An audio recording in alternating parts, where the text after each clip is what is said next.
163,000 miles. It was 7 years old. The maintenance cost almost equaled the price of the ambulance. Maintenance fees to date were 66,000. It was not reliable, undependable, and PDA'd. PDA'd, of course, is the property disposal action that removes it from the department.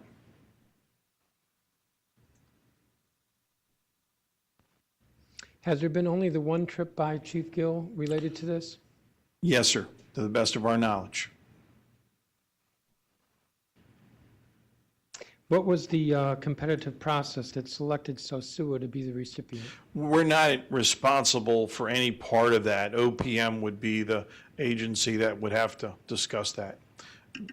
We did not solicit, nor did we accept or receive any bids for either the fire truck or the ambulance. What's the cost to ship the equipment? No clue. Chief Jeffries? I don't know, sir.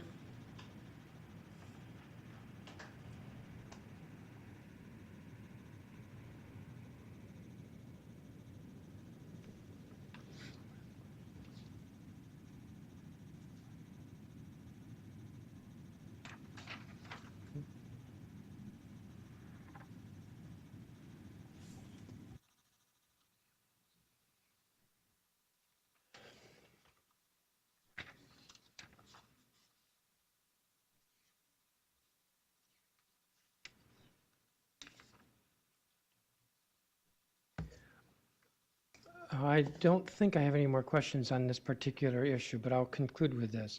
I think it's mind-boggling, and I think that the public, as they hear more about this, will find it unbelievable that your department chief would approve travel for purpose of a fire truck donation and not make any inquiries or have any idea who authorized it, who was in charge, what other agencies were involved.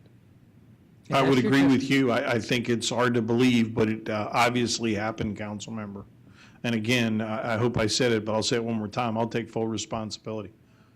I think you shouldn't, because I think there are others who are responsible as well, and I think the blame should go where it falls. Yes, sir. Instead of it all going to you when you've said, and I don't know if this is wise or not, but you've said that you didn't know anything about it. It was others who made this decision. Sir, I don't know but whether... the lack of information, the lack of forthcomingness on the part of the government does not inure to the benefit of the government, not at all.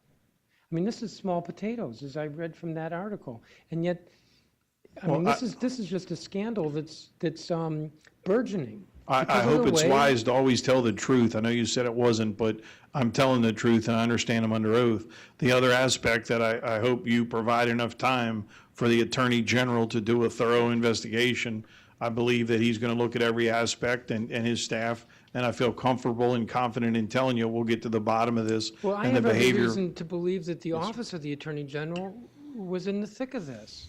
There was a rulemaking that was issued to facilitate this. The rulemaking was clearly issued after the fact. It was issued March 20th.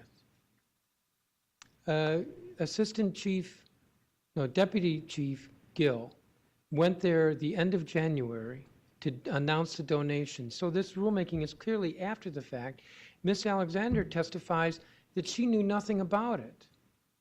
That means it had to come from the Attorney General's office, not from your department. That's your testimony. Yes, sir. And they're going to be investigating this.